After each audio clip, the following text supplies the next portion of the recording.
Well, I really appreciate it, guys. Yeah. Should we kick it off? Yeah, let's do it. Guys, welcome to TFL Official Show, brought to you by TFLbids.com. But on this show, we discuss news. We, converse with you, your comments and questions. So thank you for joining us as always. And news have to do with what? The Ford Maverick, first edition. Oh, yeah. There is some GMC and Chevy news, and a tiny bit of Toyota news. Absolutely. So Yes. in this video, we're going to talk about what the Maverick is like hands-on, because we have both had experience now crawling in and out of the new compact Ford pickup truck. We're going to talk about some interesting diesels, maybe coming to Chevrolets, talk about a little bit of Tundra info we've got, and go from there, answer all of your questions. And we also have a 73 FJ40 for sale on TFLbids.com. We have a brand new, all new, not a used truck, but a 2021 Ram TRX, and we have an FJ Cruiser as well. Yeah, and then next week, 2013 GMC 2500 HD 6-liter will be hitting the auction block and ending on Monday. So check out TFLbids.com if you're interested in selling your interesting truck or SUV, or even non-interesting. And TFLbids just happens to be, we sold a GMC light-duty truck last week. It was almost a record price. At about $8,222. Then we sold another GMC 2500 truck just previously, also for good money. So it's not on purpose, but it seems like GMC and Chevy trucks are selling. Yeah, they're selling for big monies too. Yeah. So Andre, let's talk about the Ford Maverick. So you just got back from the Chicago Auto Show, where they had the new Ford Maverick, the little small compact Ford, and you got to explore the first edition. Exactly, and a lot of you guys have asked us about it, right? So what is the first edition? I had some confusion about it myself, because initially I thought the Maverick first edition would be similar to the Bronco Sport first edition, where it's like the fully loaded model, the biggest engine, all-wheel drive, every single option, really, really expensive. And in the Maverick, it's a little bit different. Okay. Because you can also get a very, very expensive $36,000 Maverick first edition with every feature. But you can also get it as a hybrid front-wheel drive only with some of those features for about 32 grand. So talk to me about what the first edition gets you in the Maverick. I mean, is it just cosmetic, or are there actually big changes on the inside and the out? Well, I would say it's kind of a feature package and also cosmetic package. Okay. So you're not getting like a special engine, you're not getting special suspension or anything like that. It's basically built on a Lariat, right, which is their high-grade Maverick package. And then you have a lot of very neat additions to it visually. You got, the decal package on the hood, the roof is blacked out, it's two-toned, there are 3 different unique colors. There is a red, that Area 51 blue. It's very cool. And I think there's another gray. By the way, Luke01234 just donated $2. Woohoo! Thank you, Luke. Thank you for sending us a super chat. So he asks, fuel economy for the Maverick 2.0 EcoBoost all-wheel drive. Do we know fuel economy, Andre? I don't know offhand, but let me look it up. Okay, why don't you look it up, and I'll keep talking about this little truck. Yeah, but you did not see a first edition, right? You saw a basic, well, not a basic, XLT. Yeah, so I was invited out by Ford to their design studio in Irvine, California, where they brought me into the special room and let me explore an XLT hybrid version of the Maverick. So the interesting thing about the Maverick is it is based on what they call the C2 architecture, which is a unibody front-wheel drive based architecture that shares the nameplates with the Bronco Sport and the Ford Escape, and now, of course, the new Maverick. So it's kind of a versatile, basically, underpinning of this vehicle. So unibody. Now, the one thing I was really interested in, I thought that the interior of the Maverick would be very similar to the Bronco Sport. Right. And I'm very familiar with the Bronco Sport. I spent quite a bit of time in one, and I like it, but I'm surprised by just how different the Maverick is on the inside. I think they've really kind of cut down on in a lot of ways, the very chunky, off-roady design elements of the Bronco. So it's a very simple overall interior design, very simple dash. And also roomy. It is roomy. Yeah, it is a very roomy interior. So what happened to me was, I was interviewing at Chicago Auto Show. We had an opportunity to interview Trevor Scott, who's a marketing manager for Maverick. Right. And Trevor is a tall dude. He's 6'5". So it was your dad, right, me, Trevor. We all got in. We're all 6'2" or above, and we all were comfortable in the front seats and the back seats. It was pretty amazing. And I totally want to echo what you said, because it seemed like, they kind of opened up the center section, right? There's like a little cubby down below. There's a couple of storage cubbies up high in the dash area, and they have these unique door cutouts where you can put bottles, right, straight up, like tall water bottles into the door. So it seemed like a useful interior, but the materials were, I would say, kind of utilitarian, kind of tough. So the one I was in, granted, I think it was a pre-production model, but after looking around the interior, mine had this kind of cool white, almost marble-looking finish on the dashboard. Okay. And it was a very high-quality plastic. I really like that. But once you verge away from that, I felt like there was a lot of cuss cutting, and it definitely comes through on the material qualities. And some people just don't care, right? And that's totally fine. But even some of the touch points didn't feel very high quality. I didn't like the fact that we still had the traditional key. The one I saw had a push button. Interesting. So the XLT I was in had a key. Yeah. And I don't really like keys, especially with hybrids. It's just a weird thing. You crank the key and over nothing happens. And nothing right? happens. Well, because it's just the lights light up and it says ready, but you're expecting the engine to come on, right? And the engine doesn't come on if it's a hybrid sometimes. And then the one part that really drove me crazy is the bezel surrounding the infotainment screen, so the main screen. So it's this big square box, and then on the left 2/3 is the screen, and on the right 1/3 is a cubby.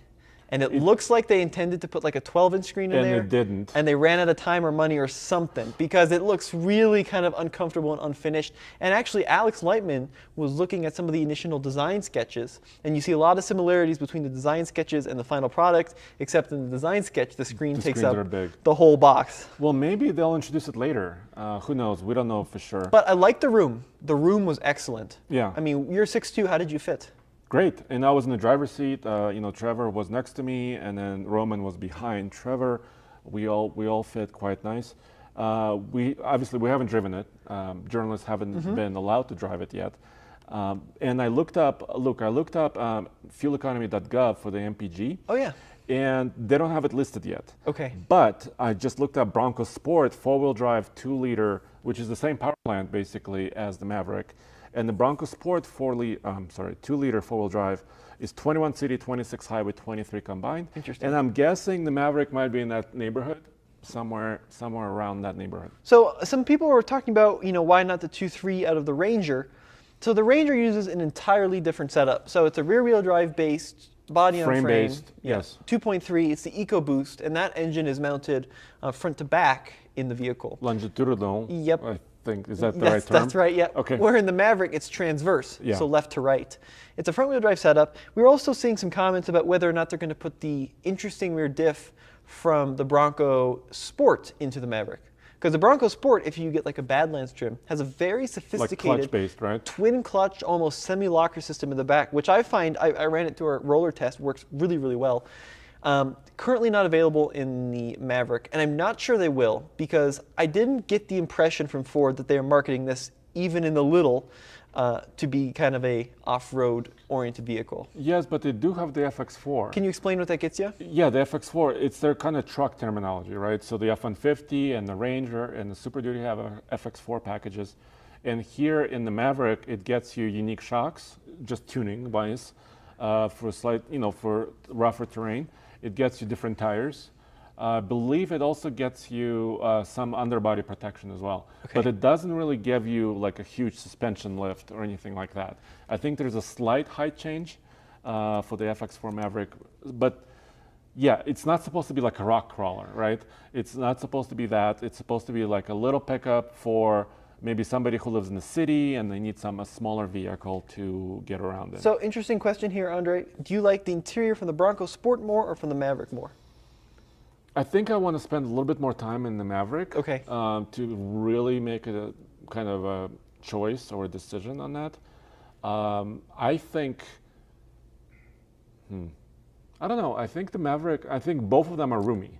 I feel good because in the Bronco Sport, the roof is really tall too. Both are good. I personally much prefer the Bronco Sport interior just from design, I like having a more structured center console. I like having those upright vents, and the materials just initially felt a lot better. But the thing is you're considering a vehicle that has a starting price of under 20K potentially. They got to cut costs somewhere, and I feel like that was the one letdown on the Maverick. But the size of the Maverick I think was excellent. Really like the size. The bed I thought was pretty usable. Yeah, and they showed that too in Chicago. I kind of wish they had the integrated trunk like you'll get on the Santa Cruz and the Ridgeline.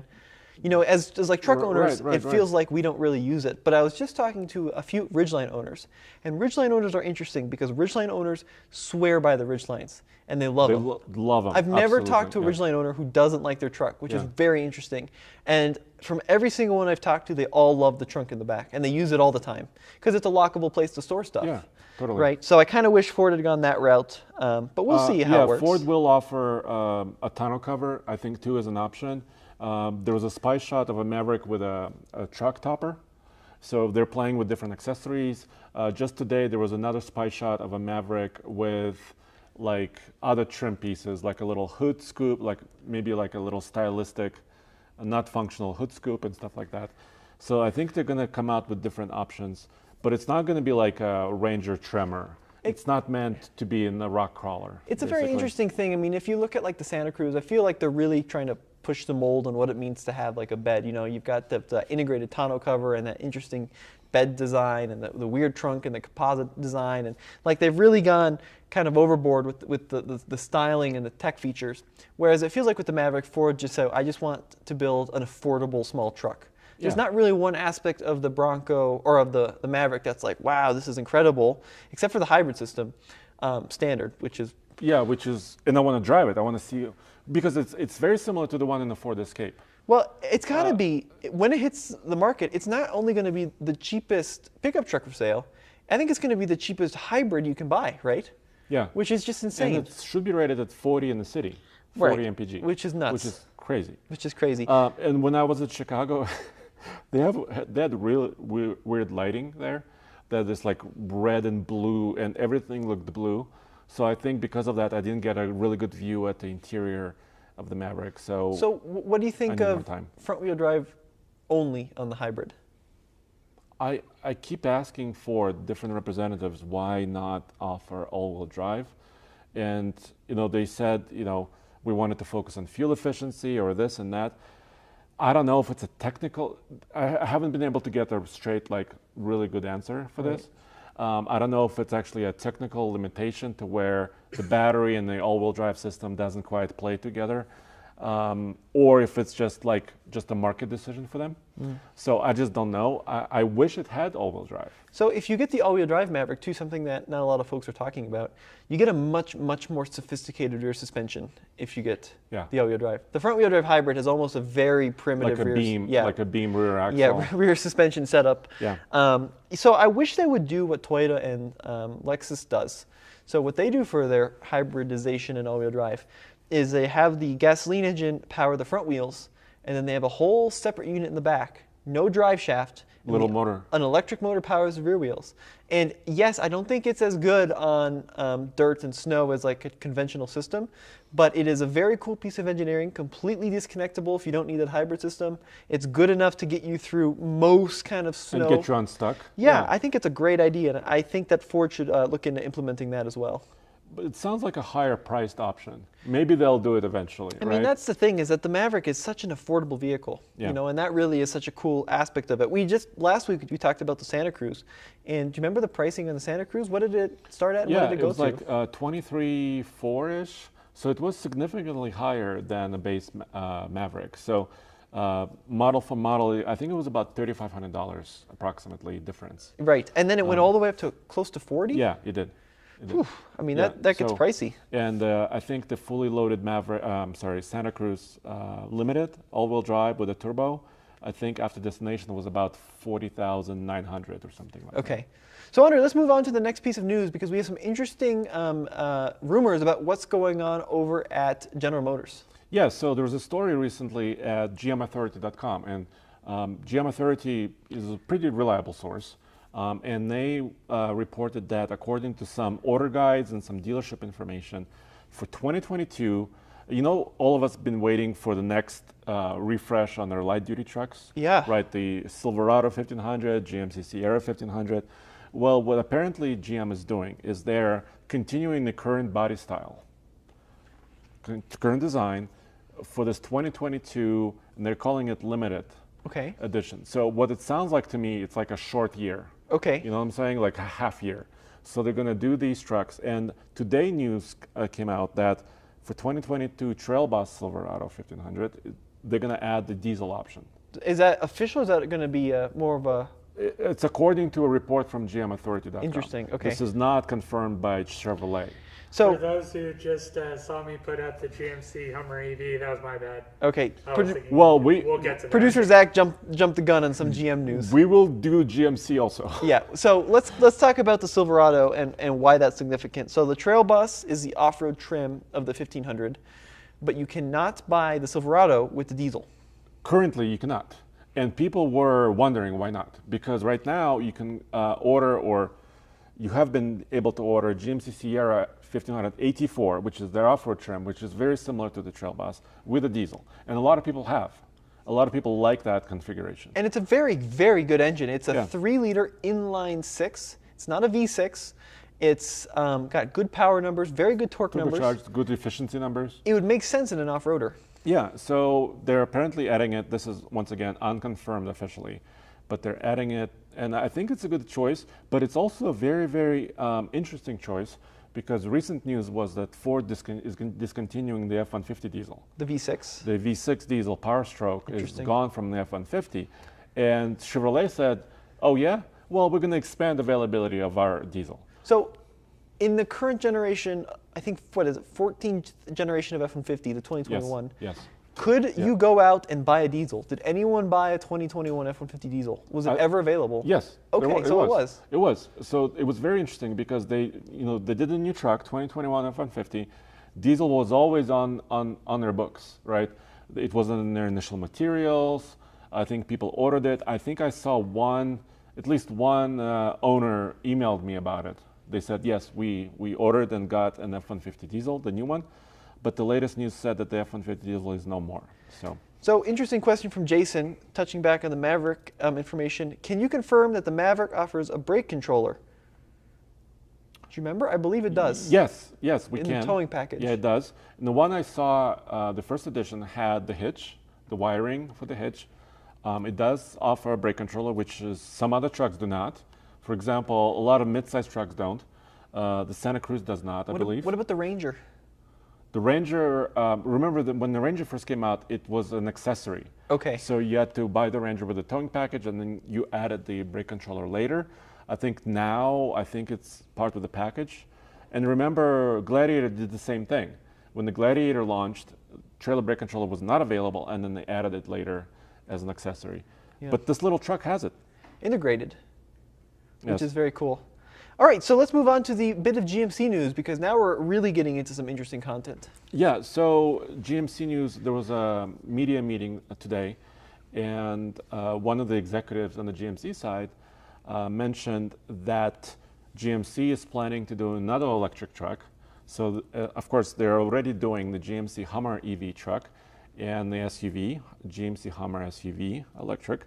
And then the vice president said today of GMC, he said that don't discount, and that they're also planning and thinking about a regular pickup, an electric pickup. Oh, very cool. So, and this kind of mimics what Chevrolet said a while back, where Chevrolet said, there's going to be an electric Silverado coming. Right. They didn't say exactly when, but they said it's going to use the same Ultium chassis and platform. That's why we had the Hummer image, of course. And it kind of makes sense that GMC would have both, right? They would have the Hummer brand, and this is very luxurious, very expensive, right? Right. And then they could have another electric brand, which they didn't call it Sierra yet. So a little confused. So Yeah. the Hummer is sold under GMC, or is that going to be its own brand like it was in 2009 or 2008? No, it's sold under the GMC umbrella. And I think what's going to happen is when you're entering the GMC dealership, there's going to be like a little corner or a section of it, or half of it or whatever, which will be Hummer. Very cool. So, Okay, so I think I that's gotcha. what's happening. So it's not its own brand. But Hummer is an ultra premium deal currently, because if you look at that EV, I mean, it's upwards of 80, 90, 100K, right? Well, it starts at 112 For the first ones? for the truck. Oh, jeez. Yeah, for the first edition, it starts near 112 The grand. cheap ones aren't coming along. I say cheap. That's right. The least expensive ones aren't coming along until 2024. Yeah, Yeah, exactly. so So, we're- they're we're- going to do like a staged rollout. So if you want your $80,000 Hummer, you've got like a wait. 4-year wait, Yeah, 3-year wait. yeah, yeah. Very interesting. So hopefully that the electric Silverado is more like the Lightning, right? The F-150 Lightning. Right. Where And you're maybe looking the at, Sierra will have the same thing. where we're looking at like Yeah. mid-40s or Yeah. even low 40s. And I think they have to go there, right? Because the Ford is, are trying to offer and planning to offer an affordable Lightning truck, right? Yeah. If Tesla Cybertruck ever gets here, and I don't know if it will, they're planning an affordable two-wheel drive electric truck option, right? And then it makes sense that GM offered the same. This is an interesting question from Kanto. Do you think a mid-cab Maverick would sell well? So like a A short cab. a short cab. Honestly, I think that the market that Ford is targeting would probably not appreciate having a smaller cab with the bigger bed. I didn't feel like from talking to them that they were aiming for folks that wanted 5, 6, 7 feet beds. They're kind of, in a lot of ways, in my opinion, they're targeting someone who wants a crossover, but maybe wants a little bit more room or more usability than the crossover, right? It's not so much a replacement to your full-size pickup truck. It's more of like in addition to something like a Ford Escape. It's like having more usability in an SUV. Yeah. Oh, Jason Wall, the $5 donation. Thank you very much, Sweet. Jason. Thank you, sir. Very kind And of there's you. a little pair mic drop. So Mitch Harris, have you seen the Jeep 4xe Renegade or Wrangler? We just Well, funny. received, yeah, funny. We just actually got the Wrangler 4xe to test for a week. Yeah. We've got a lot of tests coming with that. The Renegade, I know, is a vehicle that they sell in a 4xe in Europe, like a plug-in hybrid. I don't know if that's coming to the States, though. But I think it should, because Jeep said they're going to, hybridize, electrify most of their models in the U.S. as well. So it might be coming. It might be around the corner. The new Compass just rolled out in Chicago, and that one does not have a 4xe for U.S. market yet. Yes. Do you remember? But the Grand Cherokee is coming in an electrified version, too, a plug-in hybrid, as far as we know. And again, there is a Compass 4xe in Europe. So I'd actually like to get a lot of your guys' inputs. We have a lot of folks watching tonight, and I think it would be very cool to see what you think of these plug-in hybrid vehicles, because there's two decisive thoughts on this. Some folks think that a plug-in hybrid vehicle is great because they have a short commute and they can run it on electricity, and then when the electricity dies, they switch to gasoline. So primarily run it as an electric car, but then have the gasoline backup. Now the folks that are in the EV boat think that's a bad idea, because when you're driving a full electric vehicle, what makes them so great is the efficiency of the powertrain. And they become much less efficient when you're lugging around a gasoline engine you're not using. Yeah, makes sense. And then a gasoline engine becomes a lot less efficient when you're lugging around a battery you're largely not using. So it's an interesting, I think it's a good stepping stone. And I think what people will find is that when they go and actually own a plug-in hybrid, be it a Volt or a 4xe, a lot of folks never ever end up running it on gasoline. I mean, I've heard stories of people that'll last 3 months on Without using on a single tank, right? Because they're just not using it. Same thing with the RAV4 Prime. But then the electric folks, they just want to get to the electricity. They don't want to deal with the gasoline anymore. So would love to hear your feedback in the comment section below. There was a question here, what happened to the hood? And I think people are referring to the Lincoln hood that we used to have during our live shows. We still have it. We still have it. It's in our podcast studio. But it's very heavy. We don't want to bring it out here. And also this is kind of our new take on the live show, right? We're sitting on couches, we're kind of relaxing, talking to you guys. So just kind of a little bit different format. Dan Atkinson is asking, how does the Maverick interior compare to the Ford Fusion? I think it's relatively similar in size and comfort. Although the Fusion, the back is probably, the roof is a little bit more sloped. Right. So there's not quite as much headroom in the back of the Fusion, I would say. But Maverick, yeah, we fit comfortably in the Maverick. It was pretty surprising. Okay, so here's an interesting question. Someone wants to see a mashup between my Jeep and the 4xe. 4xe. I've got this affordable Jeep. We're definitely going to do it. We're actually going to take it up a really tricky trail because I have taken Rubicons like that one down the Rubicon Trail, and I spent 9 hours all day long on skid plates. So I know it'll take it. Yes. Not really sure mine will take it because mine's like the cheap one that doesn't have the lockers or Yeah. all the crazy accessories. So Yeah. that'll be a fun one to see. But I don't think you need to spend $60K for a Wrangler. You can do it with 30.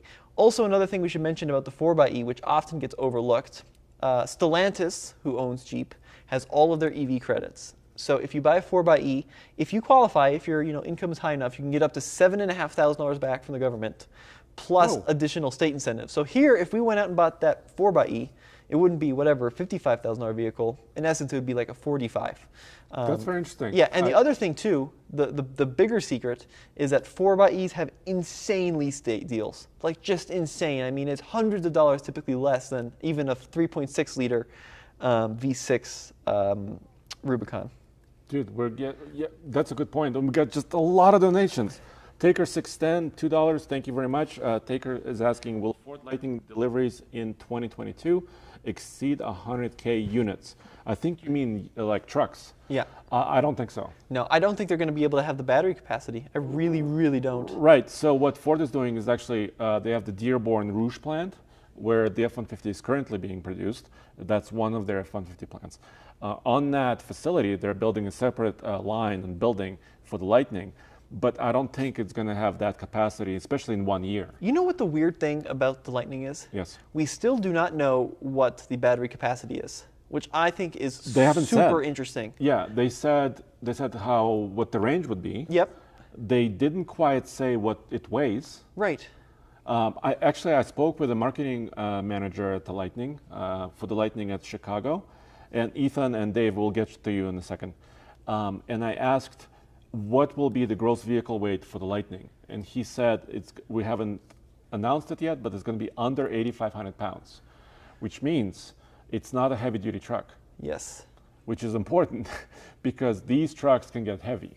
Right. Because like the curb weight on the Hummer is 9,000 pounds, fully loaded. It's also very interesting, and there are rumors that like the upcoming Cybertruck will have a GVW of over 8,500. It might. Because that 8,500 is a very important number, because the second you hit that, a lot of the limitations in... And the rules change. Yeah, the rules Regulations change. Regulations and safety change, because then you're looking at heavy-duty truck territory. Well, there's a couple things. There's a couple of steps. There's an 8,500 pound gross vehicle weight kind of barrier, and there's also a 10,000 pound. So like the Bollinger truck is playing above 10,000 pounds of GVW, which means they don't have to have airbags, et cetera, et cetera. There's some other rules. And if you're like a startup company like that, I mean, think about that kind of makes sense. How many barriers that removes from meeting these federal standards. If you're at 8,500 pounds, you still have to have airbags, but some other regulations may change too, like fuel efficiency regulations, et cetera. So let's keep going with these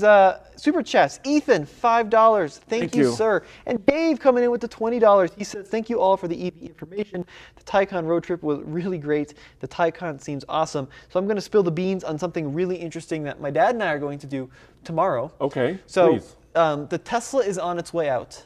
The Model Y? The Model Y is on its way out. We've had it for a year, done everything we could. So this is not really related to trucks, and I'm going to get some criticism for this. That's fine. This is not a pre-release truck show. But my dad and I are really into little Mini Coopers, which is super fun. I've heard. Yes, in case you didn't know. And there's a model called an electric Mini. So it's an all-electric Mini. It only goes 114 miles on a single charge. Ouch. But they are super hard to find. Okay. The demand is off the charts on them. Well, we found one, and we're going to go buy one tomorrow in Albuquerque, and then try to drive it to 480 miles back up north to Colorado. So another EV road trip coming tomorrow in an electric Mini. So this is a Mini SE, right? That's the electric model. And this is really going to need the supercharging and the fast charging network to work 100%, because there's one stretch from New Mexico to like Wagon Mound. There's a middle of nowhere New Mexico. It's a 109-mile stretch, and the Mini has a range of 114. And if you run out of electricity in the side of the road, it's not like filling it up with a gas can. So are you saying you might be calling me on Wednesday and asking the F-150 to come over? Get your truck ready. Well, I'll try to help you. All right. Well, we got some other live chats. Yeah, Francisco Jimena said, $5, thank you very much. How long do you think the tax credit will last in the Ford Lightning? Well, they're selling a lot of Mach-E's, right? So they're using a lot of their credits there. So I don't know. I don't know how to make a prediction about that. So it's a long story, and it's gonna depend on how the government regulation might change. Because the government may change. Right, because the current administration is pushing more toward bigger EV credits, which would incentivize people to go buy these electric cars, right? And it may also change. Currently, that EV tax credit sunsets after 200,000 units. Good points. Yeah. So that cap may be raised if new legislation is passed. It's honestly it's a dynamic thing. It's such a complicated thing. Like you think, like for example, Tesla's sold so many electric cars that they no longer are have credits. Yeah, you can't get $7,500 back if you buy a Tesla. Whereas if you buy a 4xe, because Stellantis doesn't sell hardly any electric cars, you can. Okay, another interesting question here, Andre. Taker610, thank you for the $2. How many R1T and R1S first edition deliveries this year? What do you think? Talk to us about what's happening. That's kind of a loaded question, Andre. Yes. It's loaded in so many ways. Thank you, Taker. So they just announced another delay in the R1T, R1S deliveries. It used to be, this year it used to be June, then July, and now they said September. So they keep pushing. Sorry, it's not funny. Why are you laughing? Well, because June, July, and then we need a couple more months. So RJ Scaringe, who is the CEO of Rivian, he put out a statement, and the statement said, basically, there's multiple factors, component shortages and chip shortages, et cetera. They're also launching the van. So Amazon ordered electric vans from them. I wonder if that's taking away some of the resources. Maybe, potentially. That's interesting. Maybe Jeff Bezos is jabbing him with an elbow. Yeah. Well, because they have one factory in Normal, Illinois. It's the old Mitsubishi factory. And RJ Scaringe has said in that statement they're splitting it into two lines. One's going to be the R1T and the R1S, and then the other one's going to be the commercial van. The van. So just by virtue of having limited space and just two production lines. So I think they might go down the Tesla route like they did with the Plaid, where at first they're only going to deliver. I think they're going to make the September deliveries because I think they're getting a lot of pressure too. But how many? So for example, like the Tesla Model S Plaid, they got the deliveries out the door, but how many did they really release, and to whom? Like I have a good feeling that Rivian's going to give the first 100. They're going to be some huge event where they give the first 100. And maybe some celebrities will come. To people that aren't going to criticize maybe build quality issues or problems. Really, really early innovators and adopters who maybe won't report on these things. But mass production, I'm not sure we're actually going to hit that in this model year. I mean, I don't think we're going to see units in the thousands until next year. That's just my personal opinion. It's probably low volume. I would agree. Yep. Chris says, will Andre wear a Ushanka hat and review the Ford Maverick? It could happen. It could happen. Yeah, it could happen. I can make it happen. Real Rigs Battle. Do you think anyone will be able? Do you think anyone that will be able model year 2021 Bronco that hasn't already reserved it? No, I don't know honestly. If you ordered a if you haven't reserved it, forget it. No, 2021's out. I even think 2022 might be out. To be honest with you, it's been a really big pickle at Ford trying to get those things out to dealers. Yeah, Ford representative told us that currently, I mean, first of all, they're all built to order, so they're not stocking extra ones. Yeah, right? That's what they were telling us. The difficult thing from Ford's standpoint is that Ford's customer is not you or me, right? Ford's customer really is, at the end of the day, the dealer. And the dealers would much rather sell their own stock to customers, because then potentially they can charge big markups, than actually fulfill orders that are already placed, right? Where maybe they committed to meeting MSRP. Right. And there's been this big pickle where if you had a hard top, they asked you to convert it to a soft top because they're having top production constraints, and if you don't, then dealers get some additional allocations, and it's a real pickle. And then we saw some interesting problems with the F-150s a while back, where we got just so many emails, and thank you for the emails, even from big YouTube channels who were saying that I placed an order for an F-150, it's been sitting in a lot waiting for final production, where the dealer is just getting all these units, and mine keeps getting pushed further and further back. Yeah, and they're asking why. Well, they're asking why. Yeah. Well, it's because the customer is not you, unfortunately, it's the dealer, and they'd rather prioritize those inventory than the actual customer truck. So it's an interesting dynamic. So some of the auctions, 2 auctions closed. Okay. We still have open the auction that's still running just today and closing in 11 minutes approximately is the FJ Cruiser, which is approaching, current bid is about $17,001. Once again, the 2013 GMC 2500 on TFLbids.com. That's ending next week, next Monday. And I believe the FJ Cruiser is close to its reserve price, but hasn't met it. We have the new meter that shows you like the reserve, how close or how far you are on the reserve price. And next week we're selling a very cool, well, we're not selling it, but someone is selling a 2013 GMC 2500 HD 6-liter, one of my favorite engines of all time. Very cool truck, very cool color combo. So check out TFL Bids if you want a really neat 6.0 vehicle. Yeah, and this 6.0 has 45,000 miles. It's ultra low miles truck. So really quick, yes, let's talk about what we learned about the Tundra this week. Yes, so there's another spy image, and we don't have the exact image for you right now because that was a spy photographer who, we had to buy images from, it was a glance at the interior. But Toyota has officially published the interior shot of their panoramic sunroof. Okay. And also the top of the dashboard. So we are starting to get kind of a picture about what the Tundra interior would look like. We can kind of tell it's going to have kind of a landscape, fairly large infotainment screen in the center. And it could be similar to the one in the current this new Land Cruiser 300 series. Very cool. So like a 12-inch infotainment screen. So there's a new spy image floating around out there of the interior spy prototype image of the Tundra. But they did confirm the roll-down rear glass. How cool is that, dude? Woo! So that's, of course, a Tundra, very unique Tundra thing, and also very unique 4Runner thing, and very unique Sequoia thing, which I like. That's a cool feature. I hate to say it, but I wish they would just show it already, the whole thing and all the details. Oh, I mean, it's interesting talking about these little tidbits of info, but it would be so much more fun just to know what the horsepower in the engine is and the transmission, and they're really stringing us along at this point. But you gotta build hype, Tommy. Yeah, but the hype is... That's what Toyota does. You just get the drip. The hype is falling down at this point. It's like every time they leak one, the hype is lesser and lesser. And yeah, honestly, I think they should have debuted it in Chicago this year. A lot of people asked us if it's in Chicago. It wasn't. By the way, we got another donation from Kyle Gray. Kyle, thank you very much. Kyle, a $5 donation, says, what small pickup would you compare the overall size of the Maverick to a Frontier at 2000 year, ranging from the 2000s, older Colorado, something else? Well, obviously you can look up the inch, kind of the dimensions of it, but I would say it's kind of a mid-sized truck from about 10 years ago. Yeah. It's a mid-sized truck. It's also not very tall.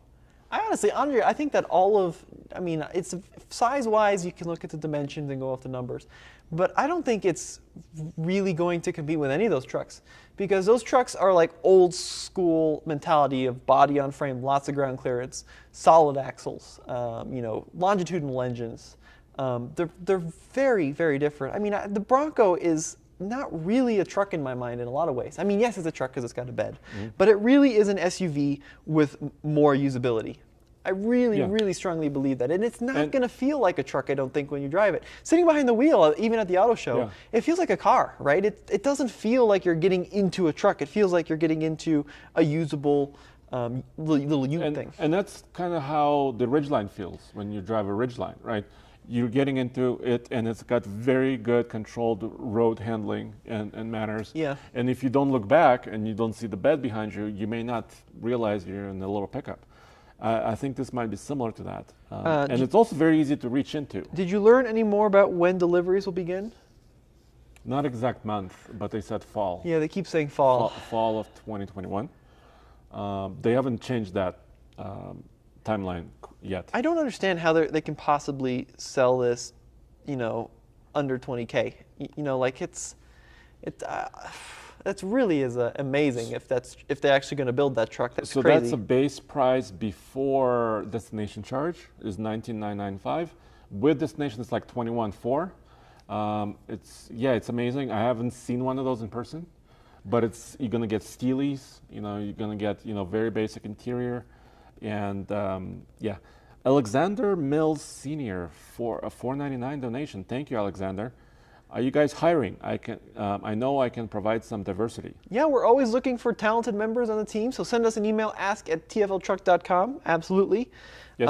Apparently I said... And thank you for your donation. Apparently I said Bronco instead of Maverick at one point in my little rant there. Sorry. I apologize. There's a few questions about my F-150 hybrid. Yeah, how's it doing? It's doing well. I know we've published a couple of videos related to it overheating. But the truck is, I drove it over the weekend. I did a couple of chores. I trimmed a tree. Nice. Did you use the Pro Power onboard? Yes, I did. Did you? I plugged in a little Sawzall into it, and I trimmed the tree. So it's working well. It kind of protected itself when it was getting hot, when I was towing with it. Oh, you know what else? I just got an email from a pilot, an airline pilot. I'm sorry, maybe even a military pilot, Paul. And he said, the 2% decrease in capacity for the towing with every 1,000 feet of elevation. Yeah. That's the same the same guidelines that pilots use for airplanes. But does the airplane manufacturer market the maximum payload at ground? I don't know. That's an interesting question. Do they market it at cruising altitude, or do they market it at... We should ask Boeing and Airbus about this. That's interesting. Yeah. I'm really interesting to get your opinion on that Ford losing the 2% every. I think that there's a concern. If I bought a truck based on the towing number, I don't know. I feel like there needs to be a disclaimer that, well, this is great if you live in Florida, but if you drive across country up a hill. I agree. And I even I remember some GM engineers doing some of the events over the years, and I heard GM people say, when they're rating their numbers, they rate them no matter where you are. Yeah. Right? And they actually said that. Right. When they say 11,400 pounds, it's 11,400 pounds in Florida, and it's also that in, upstate New York. Because that's a slippery slope. Then at what point is it like, well, it's 11,400 only at temperatures below 90, and it's 11,400 only if the air conditioning is off. And also, if humidity is above 75%, right, then it's a something slippery else. slope. Okay, another donation, Andre. Taker, again. Do you think a Bronco Gladiator is coming? Absolutely. Yeah, Tommy, I strongly think there is one coming. Is that just your feeling, or do you know something? No, sorry, that's just my feeling. Okay. No. I have a very good suspicion, though, that they're not going to leave that segment be. I actually think they may not do a Ranger Raptor and actually do a Bronco pickup truck. I have a feeling that may be the route that they take. It makes a lot of sense. And it also, if a Bronco pickup truck did happen, let's say in the 2 or 3 years from now, can you imagine? That would be a very kind of busy lineup. Oh. They have a Maverick, they have a Ranger Tremor, Andre, they have a Bronco, they have an F-150, they have a Super Duty.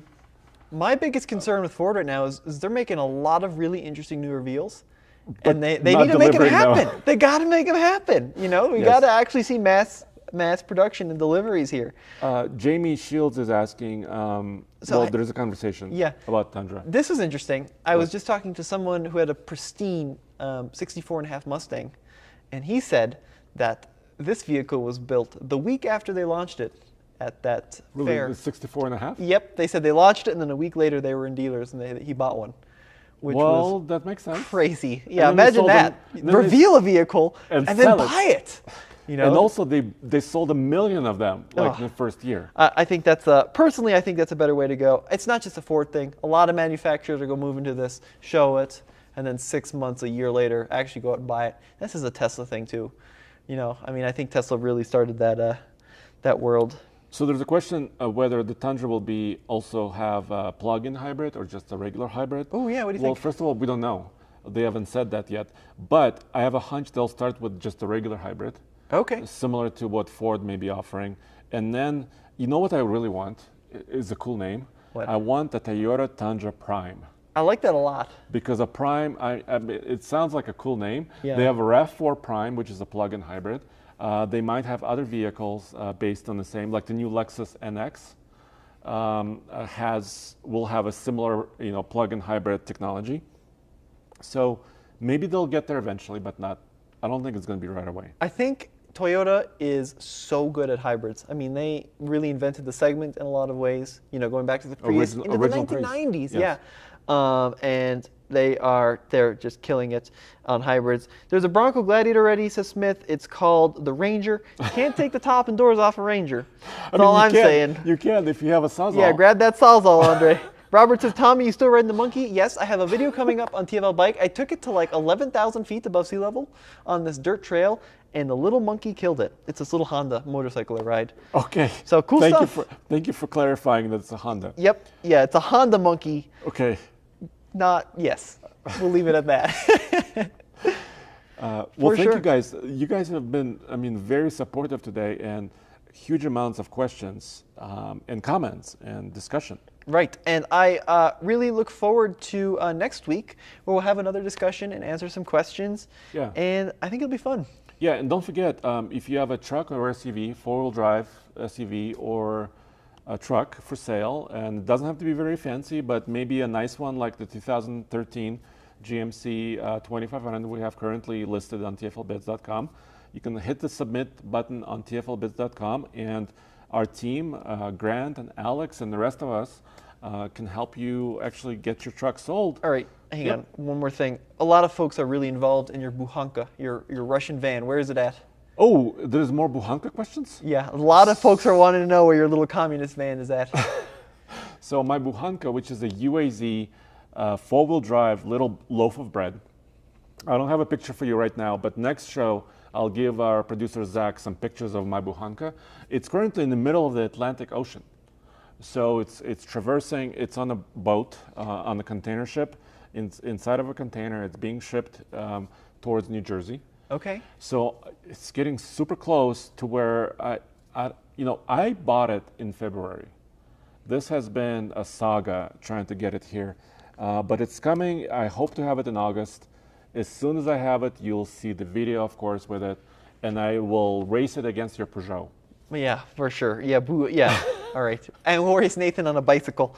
That'll be the trio there. Yeah. Sweet. All right, guys. Well, thank you so much for watching. Yeah. Thank you for watching. And of course, we'll follow along this path. News and TFLbids.com. Next show is next Monday. Yeah. Let us know what you want us to talk about. Anything fun you want us to see.